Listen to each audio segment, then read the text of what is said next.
Well, my computer decided to blue screen for a while there. So, I'm not even sure what happened when the stream stopped working.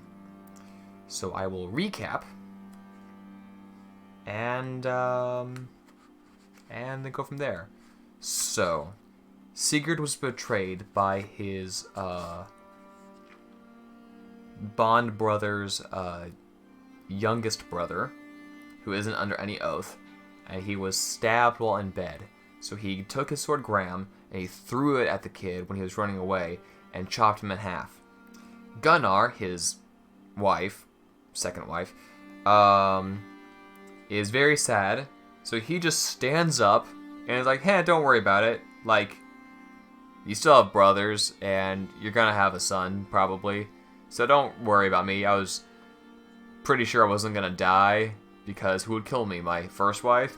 Turns out the answer is yes. So,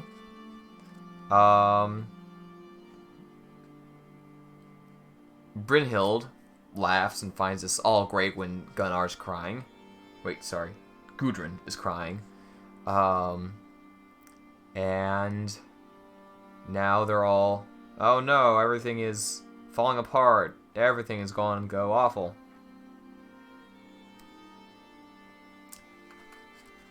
And then she has a crazy dream, which is prophetic of the future. Brynhild tries to kill herself.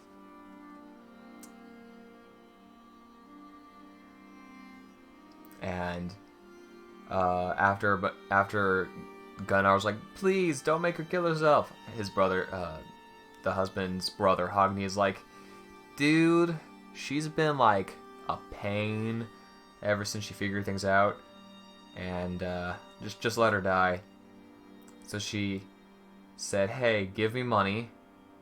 So or she asked for a large amount of her money to be brought to her, and said, hey, whoever wants money just takes it. And then she stabs herself.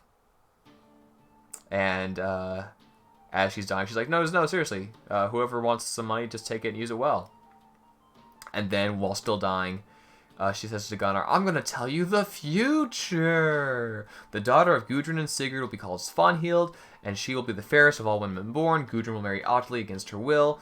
You will then want to have Oddrun, but Utley will forbid it. Oddrun will then secretly meet with you and she'll love you, and then Utley will betray you and throw you into a snake pit, and then Utley and his sons will be killed. Gudrun's gonna kill them, and when that happens, huge waves will carry Gudren to the fortress of King Jonakar, where she'll give birth to noble sons. Svanhild will then be sent out to the land and be married to King Jormunrek, and the councils of Biki will sting her. With this, all your race will be dead, and Gudrun's sorrows will be multiplied. So that's a lot of stuff going on. So, as she's still dying, she then is like, hey, I want a huge funeral pyre, and I want to be buried with Sigurd, and a whole lot of stuff.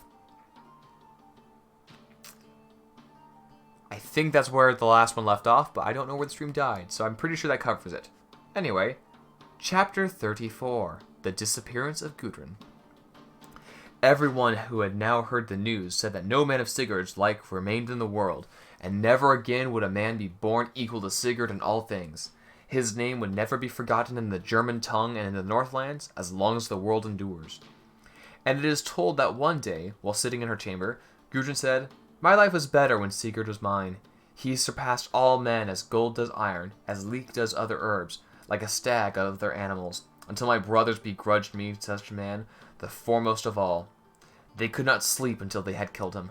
Grani made a great din when he saw his wounded master.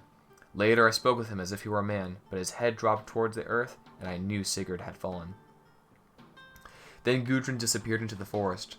All about her she heard the cries of wolves, and she thought it would be more agreeable to die than live. Gudrun journeyed until she came to the hall of King Half. She stayed in Denmark with Thora, the daughter of Hakon, for 7.5 years. and she was treated with generous hospitality. Gudren wove a tapestry on which she depicted many great deeds, as well as fair games, which were common in those days. It also showed swords and mail coats and all the trappings of a king, as well as the ships of King Sigmund, sailing off the coast. Gudrun and Thora embroidered the battle of Sigar and Sigir at Fjon to the south. Such was their entertainment, and Gudrun was now somewhat comforted in her sorrow. Grimhild, finding where Gudrun had settled, summoned her sons to speak with her. She asked them now how they wanted to compensate Gudrun for her son and her husband, and they were obligated to do so. Gunnar spoke, declaring that he would give her gold to recompense her for her grief.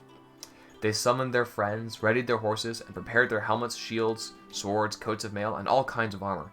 The expedition was outfitted most splendidly, and no champion of merit stayed at home. The horses were armored, and every knight had either a gilded or brightly polished helmet. Grimhild decided to join them on their journey, saying that their errand would be completed only if she did not stay at home. In all, there were 500 men, among them men of renown, Valdemar of Denmark and Aemund and Jarlsleif. They entered King Hof's hall. There were Longobards, Franks, and Saxons. They had traveled in full armor and wore red fur cloaks, as it is told, short mail coats, molded helmets, swords girded, their hair cut short and brown. They wanted to select fine gifts for their sister, and they spoke well to her, yet she trusted none of them. Then Grimhild brought Gudrun an evil potion which she was made to accept, and afterward she remembered none of her grievances. The drink was mixed with the strength of the earth and the sea and the blood of her son, while the inside of the drinking horns carved with all manner of runes, reddened with blood, as here is told. The horn was lined with runes manifold, carved and cut with blood. Conceive them I could not. The long lingfish of the Hadding's land, ears of corn uncut, entrails of beasts. In that ale were evils aplenty, herbs of all trees, and acorn burned. Hearth's black dewfall, entrails offered, boar's liver boiled, and so blunted were claims. After that, when their desires were in accord, there was great rejoicing. When she met Gudrun, Grimhild said, "Good fortune to you, daughter. I give you gold and all kinds of treasure from your father's legacy, precious rings and bed hangings, and the most gracious Hunnish maids. Thus you'll be compensated for your husband. And then you'll be given in marriage to King Utley the Powerful. You will rule over his wealth. But do not abandon your kinsman for the sake of one man. Instead, you must do as we ask." Gudrun answered, "I will never marry King Utley, for there is for us no honor in augmenting our kin through such a union." Grimhild replied, "You must not now plan revenge. If you have sons, behave as if Sigurd and Sigmund were still alive." Gudrun said, "Never was Sigurd be far from my thoughts, for he was the best among men." Grimhild insisted, "You are ordered to marry King Utley, or you will not marry at all." Gudrun answered her, "Do not offer me this king, for from my marriage with him only grief for our family will arise. He will treat your sons cruelly, and afterward grim vengeance will fall upon him." Grimhild, disturbed by Gudrun's statements about her son, said, "Do as we ask, and you will receive great honor and our friendship, as well as the regions that go by the names of Vindbjorg and Valbjorg." Grimhild's words carried such weight that when this had come about, Gudrun said, "This must happen then, although it's against my will, and it will put to little joy. Rather, it will bring grief." Then they all mounted their horses, and the women were put in wagons. They traveled for 7 days by horse, another 7 by ship, and by the third 7 over the land, until they came to a high palace. A large number of people came to greet Gudrun, and a splendid feast was prepared, as had earlier been agreed between them. The banquet proceeded with honor and magnificence. At this feast, Utley drank the marriage toast to Gudrun, but her thoughts never laughed with him, and their life together contained little affection. We're in the home stretch, boys. About 10 pages. Chapter 35. Gudrun carves runes.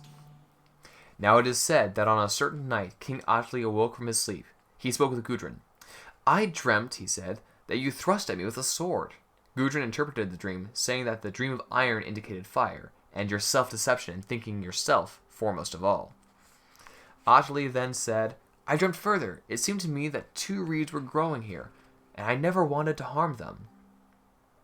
Then they were torn up by the roots and reddened with blood, brought to the table, and offered to me to eat. Then I dreamt that 2 hawks flew from my hand, and they had no prey to catch, and thus went down to hell. It seemed to me that their hearts were mixed with honey, and I ate of them. Afterwards it seemed to me that the handsome whelps lay beside me, and cried out loudly, and I ate their corpses unwillingly. Gudren said, "Your dreams do not bode well, yet they will be fulfilled. Your sons are fated to die, and many oppressive events are in store for us." Furthermore, I dreamt, he said, that I lay bedridden, and that my death has been contrived. Now time passed, and their life together was cold. King Utley pondered the whereabouts of the hoard of gold that Sigurd had owned, but of which only King Gunnar and his brother now knew. Utley was a great and powerful king. He was wise and had a large following. He took counsel with his men as to what course of action he should be followed. He knew that Gunnar and his kin had more wealth than anyone else. He now resolved to send men to meet the brothers, invite them to a banquet, and honor them in many ways. A man called Vingi led King Utley's messengers. The queen, aware of the king's private meeting with his counselors, suspected there be treachery towards her brothers. Gudren cut runes and took the king's gold ring and tied a wolf's hair onto it. She gave it to the king's messengers, who then departed as the king had ordered. Before they stepped ashore, Vingi saw the runes and changed them in a way that Gudren appeared to be urging the brothers to come all and meet with Utley. They then appeared at the King Gunnar's hall, where they were received well and large fires were built for them. They drank the finest drink with good cheer. Then Vingi said, "King Utley sent me here to ask you to visit him in great honor, and to receive great honor from him, as well as helmets and shields, swords and mailcoats, gold and fine clothes, troops and horses, and a large fief. He declares it best that you succeed him."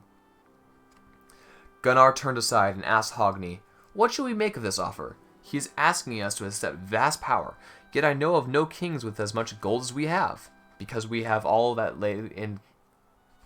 what is that word? Gnitaheath. We have large chambers filled with gold, and the best of edged weapons and all kinds of armor. I know my horse is the finest, and my sword is the sharpest, the most gold the precious. The gold the most precious." Hogni answered, "I wonder at this offer, for it is not like him to behave in this way. It seems inadvisable to go visit him.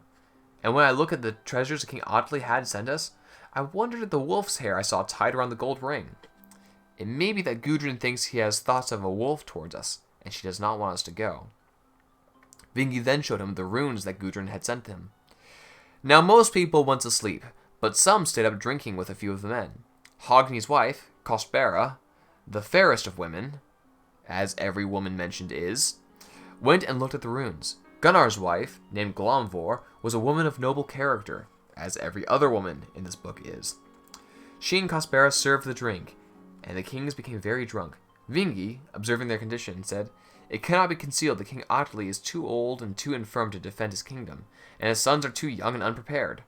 Utley wants to give you authority over his kingdom, while they are so young. He'd be most contented if you made use of it." It happened that Gunnar by this time was very drunk and was being offered much power. He could also not escape his destiny. He vowed to make the journey and told his brother Hogni. Hogni replied, "Your word must stand, and I will follow you, but I'm not too eager to make this trip." When the men had drunk as much as they cared to, they went to bed. Kostbera began to look at the runes and to read the letters. She saw that something else had been cut over what lay underneath, so that the runes had been falsified. Still, she discerned through her wisdom what the runes said. After that, she went to bed beside her husband. When they awoke, she said to Hogni, "You intend to go away from home, but that is inadvisable. Go instead another time. You cannot be very skilled at reading runes if you think your sister had asked you to come at this time. I read the runes and wondered why so wise a woman could have carved them so confusedly. Yet it seems your death is indicated underneath. Either Gudren missed a letter, or someone else has falsified the runes. And now you shall hear my dream." Chapter 36. Hogni interprets his wife's dream. "In my dream, it seemed as if a turbulent river had rushed in here and broken up the beams in the hall." Hogni replied, "You often have premonitions of evil, but it is not my nature to show hostility towards men unless it is deserved. Utley will receive us well." She said, "You may put it to the test, yet friendship is not behind this invitation. I dreamt again that another river rushed through here with a terrible uproar. It demolished all the benches in the hall, broke the legs of you and your brother both. That must signify something. Crop fields must stretch out where you thought there was a river, he replied. When we walk through the field, the large husks often cover our legs. I dreamt, she said, that your bed covers were ablaze, and the fire leaped from the hall. He answered, I know quite clearly what this is. Our clothes are lying about neglected, and they're about to burn when your thoughts turn to the bed covers. I thought a bear entered here, she said. He destroyed the king's throne and waved his paws through so much about that we all grew afraid. He had us all in his mouth together, so that we could do nothing, and a great terror arose. He answered, a strong tempest will come, where you thought I were a white bear. I thought an eagle entered here and flew through the hall, splashing me and all of us with blood. That must bode ill, for it seemed to me that the eagle was an apparition of King Utley. He answered, we often slaughter generously and kill large oxen for our pleasure. It signifies cattle when one dreams of an eagle. Utley means well by us. Thus they ended their talk, and she is definitely trying to tell him something that he is completely ignoring.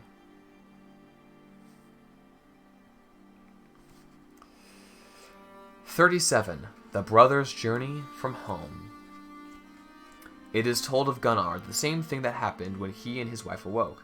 Glamvor, Gunnar's wife, spoke of her many dreams, which all to her seemed to portend betrayal, but Gunnar gave them all different meaning. This was one of my dreams, she said. I thought a bloody sword was carried here into the hall. You were pierced through with the sword, and wolves were howling at both ends of the sword.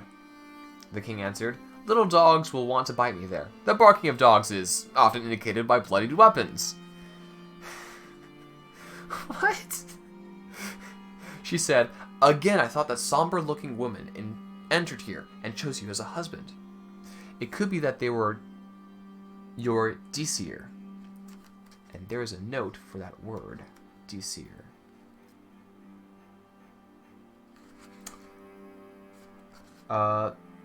Here these female spirits play a similar role to that of the fetch. Their appearance forebodes death. Cheery. He answered, things are becoming difficult to interpret, but no one can avoid death. It is not unlikely that I will be short-lived. At least he's chipper about it.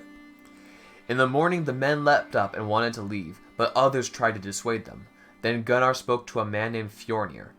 Get up and give us good wine to drink from large goblets, for it may be that this will be our last banquet. The old wolf will now get to the gold if we die, and the bear does not hesitate to bite with his battle teeth. Then the weeping household let them out. Hogni's son said, farewell and enjoy good fortune. Don't go die. I made that last part up. Most of their warriors remained behind. Solar and Snaver, the sons of Hogni, went with them, as well as the famous champion called Orkning, the brother of Bera. The people followed them to the ships, and everyone tried to persuade them not to go, but it was to no avail. Then Glumvor spoke. Vingi, she said, it is very likely that serious misfortune will arise from your journey. He replied, I swear I'm not lying. May the high gallows and all the demons take me if I lie with my word. He did not spare himself in such speeches. Then Bera said, farewell, and may your good fortune be with you. Be of good cheer. Whatever happens to us, replied Hogni. They parted there, each with his own destiny. They rowed hard, and with such strength that almost half the keel came loose from the ship. They rowed hard on the oars with long pulls so that the handles and oar-pins broke, and they made land they did not secure their ships. Then for a time they rode their excellent mounts through the dark forest. Finally they saw the king's dwelling. From there they heard a harsh clamor and a clash of arms. They saw a host of men and many preparations they were making. At all the gates of the fortress there were crowds of men. The travelers rode up to the fortress but found it closed. Hogni broke open the gate and rode into the stronghold. Then Vingi said, you had better left that undone. Now wait here while I look for the gallows tree for you. I asked you courteously to come here, but deceit lurked underneath. For now it will only be a short time before you will be swinging aloft. Hogni answered, we will not give it to you. I doubt we will shrink back if this comes to battle. It is of no use for you to try to frighten us. It will prove ill for you. Then they threw Vingi down and beat him to death with the blunt ends of their axes.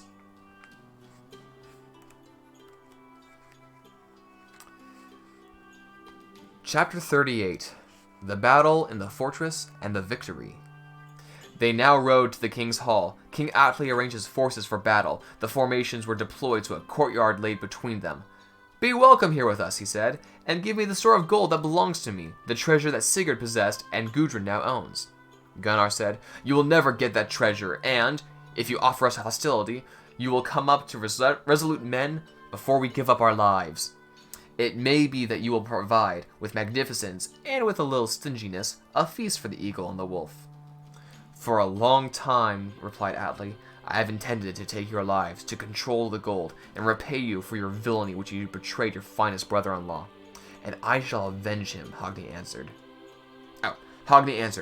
"It is of no help to you to have plotted this deed for a long time, for you are not ready."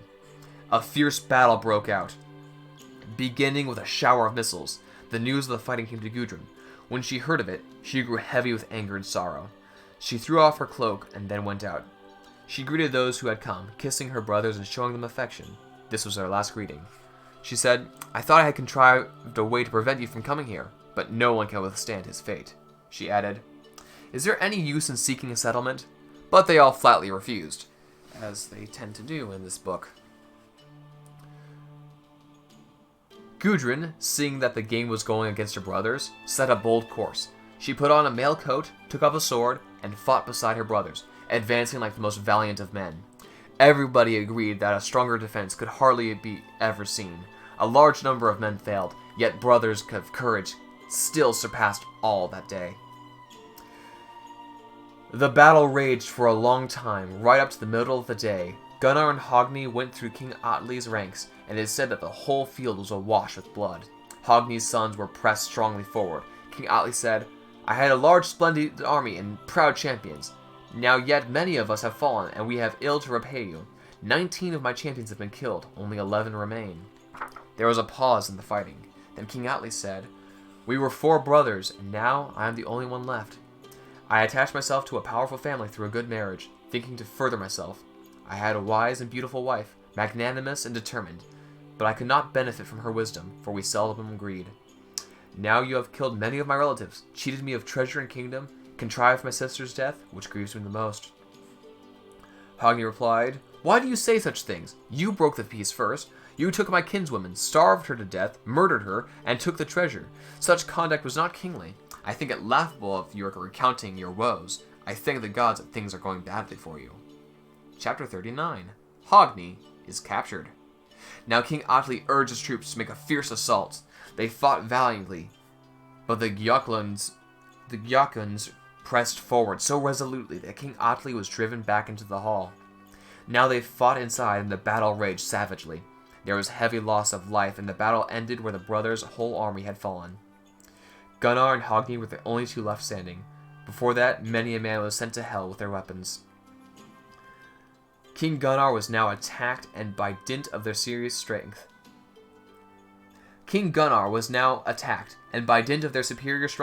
Utley's men seized and fettered him. Then Hogni fought on gallantly and courageously, killing 20 of King Utley's greatest champions. He flung many into the fire that had been built in the center of the hall. All were agreed that such a man had hardly ever before been seen. Nevertheless, at the end, Hogni was overpowered and made prisoner. King Utley said, "It is astonishing how many men have fallen before him. Now cut out his heart, and may that be his death." Hogni said, "Do as you like. I will gladly await whatever you choose to do. You will see that my heart is not timid when I have encountered severe ordeals before. When I was not wounded, I willingly endured trials of adversary. But now I am sorely wounded, and you alone will decide our dispute." A counselor of King Utley spoke. "I have a better idea. Let us instead take the thrall Hjalli and spare Hogni. The thrall is destined for death. As long as he lives, there will be trouble." The thrall, hearing what he was said, cried loudly and ran to wherever he saw hope of shelter. He said he had drawn a bad lot from their enmity, and he was the one to pay. He declared it would be an evil day when he would die and leave his soft life and his pig-keeping. The men grabbed him and drew their knives out. He cried even louder before when he felt the point. Then Hogni spoke, in a way that is customary for a strong man when in deadly peril. He interceded for his thrall's life, saying he did not want to hear the shrieking, but that this game was easier for himself to play. The thrall was set free and granted his life. Both Gunnar and Hogni were set into fetters. King Utley said to King Gunnar that he must tell him the location of the gold if he wanted to live. Gunnar replied, "I would sooner see the bloody heart of my brother Hogni." They seized the thrall a second time, cut out his heart, and carried it to King Gunnar. He said, "Here can be seen the heart of Hjalli the Cowardly. It is unlike the heart of Hogni the Valiant, for it quakes tremulously. Yet it quaked even more when it lay in his breast." Now, at the urging of King Utley, they seized Hogni and cut out his heart. Hogni's strength was so immense that he laughed while he suffered this torture. Everyone wondered at his courage, and it was remembered ever since. They showed Gunnar the heart of Hogni. Gunnar answered, "Here now can be seen the heart of Hogni the Valiant. It is unlike the heart of Hjalli the Cowardly, because it stirs little. Yet it stirred still less when it laid in his breast. So, Utley, you will lose your life as we now lose ours. I alone know where the gold is, and Hogni cannot tell you. My mind wavered while we both lived, but now I am alone in the decision. Rather shall the Rhine rule over the gold than the Huns wear it on their arms." King Utley said, "Take the prisoner away," and it was done. Gudren now summoned men to her, met with Utley, and said, "May misfortune go with you now, in the same measure as you kept your word to Gunnar and me." King Gunnar was then placed into a snake pit with many serpents. His hands were bound fast. Gudren set him a harp, and he showed his skill by artfully plucking the strings with his toes. He played so exceedingly well that few thought they heard the strumming even with the hands. And he continued playing skillfully until all the serpents had fallen asleep, except for one large and hideous adder which crawled up to him and burrowed with its head until it struck his heart. And there, with much valor, Gunnar lost his life. Chapter 40. The Conversation between Utley and Gudren. Now, King Utley had thought he had won a great victory. He told Gudren about it in a mocking voice, or as if he were bragging. "Gudren," he said, "now you have lost your brothers, and you yourself brought it about." She answered, "You delight in announcing these killings to me, but you may regret what happened when you experience what follows. The legacy that will endure the longest is undying cruelty. Things will never go well for you while I live." Utley said, "We two should now go and make our peace. I will recompense you for the death of your brothers with gold and precious gifts, according to your desire." "For a long time I have not been easy to deal with," she said, "but I could tolerate matters while Hogni lived. You will never pay for my brothers to my satisfaction, yet we women are often forced to bow to your strength. My kinsmen are now all dead, and you alone have control over me. I shall accept my lot. Let us prepare a great feast. I will thus honor my brothers and your kin." She spoke now with gentle words, although underneath she was no less afflicted. When she made herself speak so mildly, he was swayed and believed her words to be sincere. Gudrun prepared a funeral feast for her brothers, and King Utley did the same for his men, and it was a turbulent feast.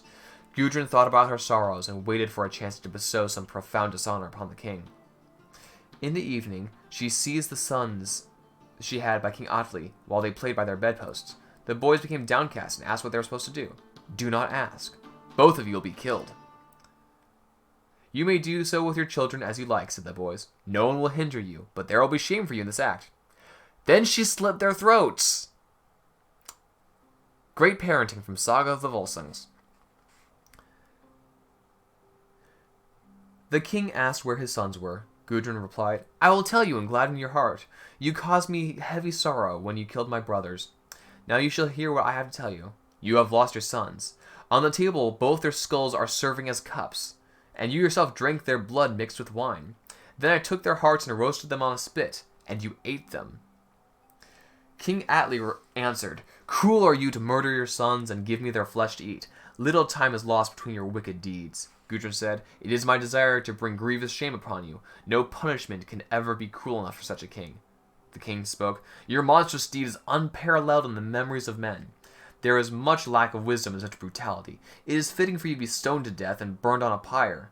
Thus you should get what you deserve for choosing this path." She replied, "You prophesy this for yourself, but I will be allotted a different death." They exchanged many malicious words. Hogni had left behind a son named Niflung. He bore a profound hatred towards King Utley and told Gudrun he wanted to avenge his father. She welcomed the idea, and together they conceived their plans. Gudrun said it'd be a lucky deed if vengeance should be done.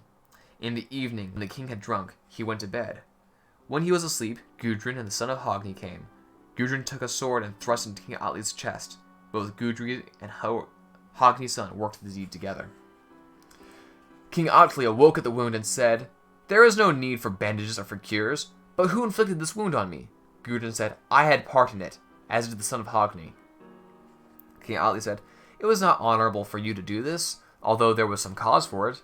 You were married to me at your relative's council, and I paid a marriage settlement for you a good 30 knights, and comely maidens, and many other men. Yet you would not comport yourself to moderation unless you controlled the lands that King Byock had possessed, and you often caused your mother-in-law to shed tears." Gudren said, "You have spoken much that is untrue, but I do not care about it. I was frequently harsh-tempered, yet you made my temper much worse. There has often been much contention here in your court. Your relatives and your friends often fought with each other. Life was better when I was with Sigurd.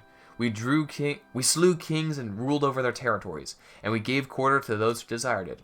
Leaders yielded to us, and we granted riches to each one who desired. Then I lost Sigurd. It was a small matter to be called a widow, but what distresses me most is when I came to you, whereas I was married to the most noble of kings. You have never left a battle without being bested." King Utley replied, "There's a lot of talking for after being stabbed. Sigurd, then Brunhild, and Utley."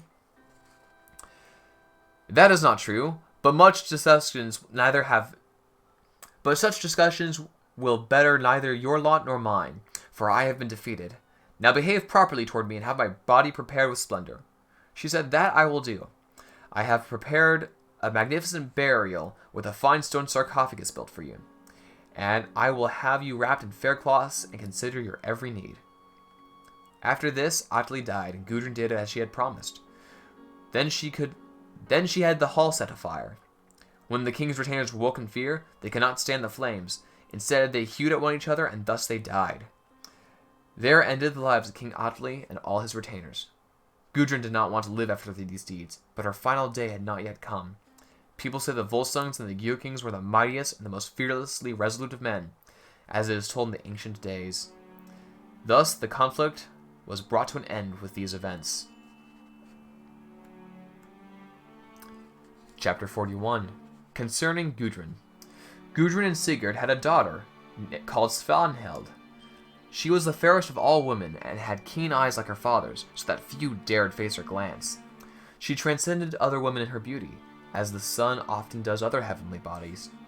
Once Gudrun went to sea, picking up stones in her arms, and carried them out to the water, meaning to kill herself. Then towering waves carried her over the sea. Crossing the water with their help, she at last came to the fortress of King Yonakr, a powerful ruler with many followers. He married Gudrun. Their children were Hamdir, Sorli, and Erp.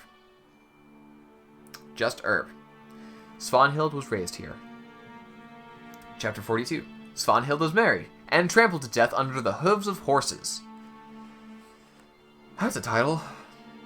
There was in those times a powerful king called Jormunrek. His son was named Randver. The king called his son to speak with him and said, "You will travel with my counselor Byock on a mission for me to King Yonakr.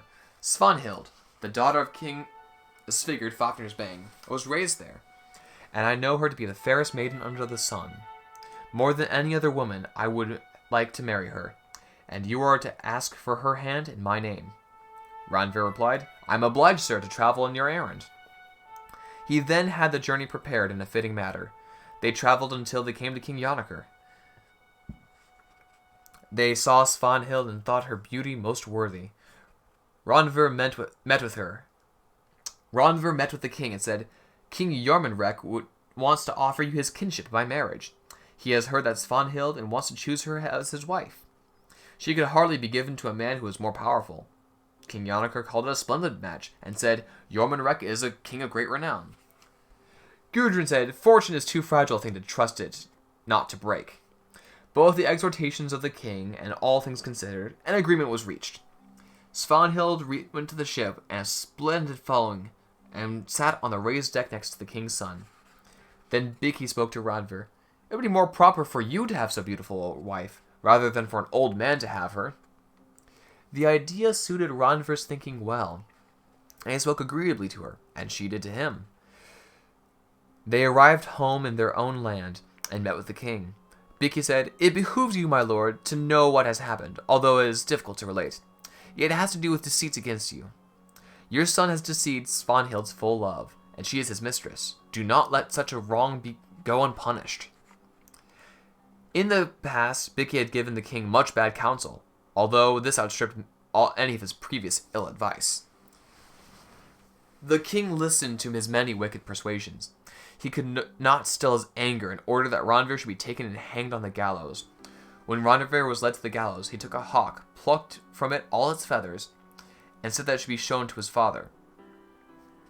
When the king saw it, he said, "One can see that he thinks I am shorn of honor, just like this hawk is shorn of feathers."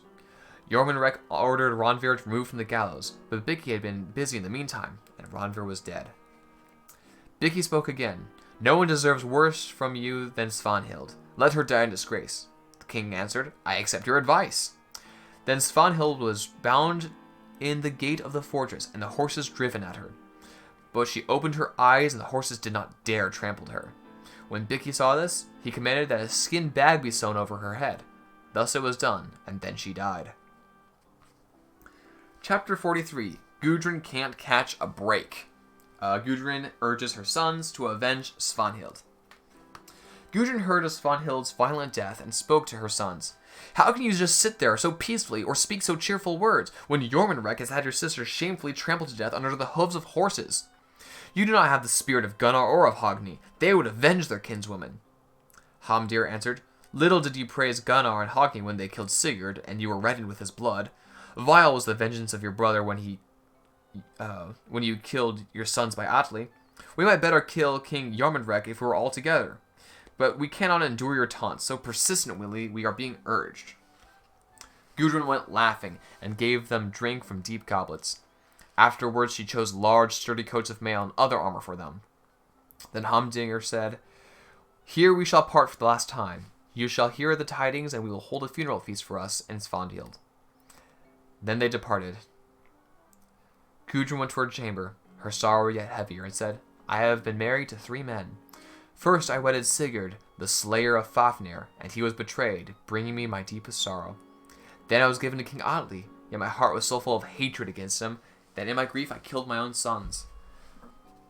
Then I went into the sea, but I was borne to land by waves, and I was married to this king.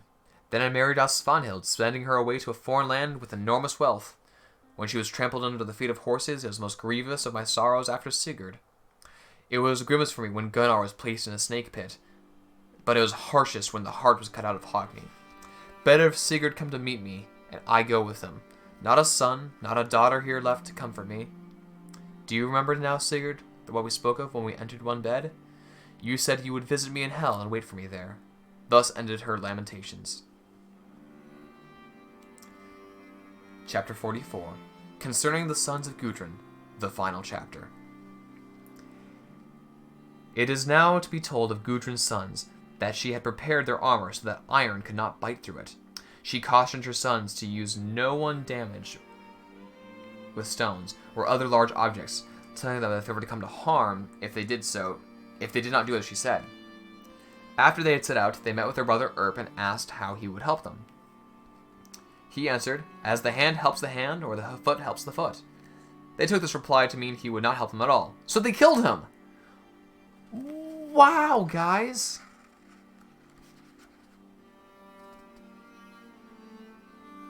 There was a note here. In the Prose Edda, Snorri Sturluson tells us that the brothers killed Erp because he enjoyed his mother's affection, and they were angered by her taunting. In the Edda poem, Hamsisval, however, calls Erp the son of a different mother. At any rate, they killed a bro.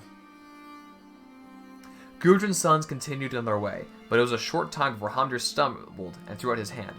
Erp must have told the truth, he said. I would have fallen just then, if I had not braced myself with my hand. A short time later, Sorley stumbled. He threw out his foot and regained his balance, and said, I would have fallen just then if I had not supported myself with my feet. Thus they decided that they had perhaps wronged their brother Erp. They journeyed until they came to King Jormunrek. They went before him and attacked him at once. Hamdir cut off both his hands and Sorli his feet. Then Hamdir said, "His head would be off now too, if our brother Erp was alive, whom we killed on the way. Too late we have realized this. As the verse relates, off would now be the head, if Erp were living, our battle-eager brother, whom we killed on the way." Very straightforward poem. In the action of the brothers had not observed their mother's wishes, as they had used stones to wound. Now men attack them, but they defend themselves bravely and well, killing many of the attackers. Iron was of no avail against the brothers. Then a one-eyed man, tall and ancient, came up and said, "You are not wise, if you do not know how to kill these men." King Jormunrek answered, "Advise us how, if you can." He said, "You should stone them to death." And thus was done, and from all directions stones flew at them. So ended the lives of Hamdir and Sorli. And that is the end of the Saga of the Volsungs. Next time, I'm going to do a shorter book, like Grimm's Fairy Tales. Thank you so much for watching. I'm Ben Anderson.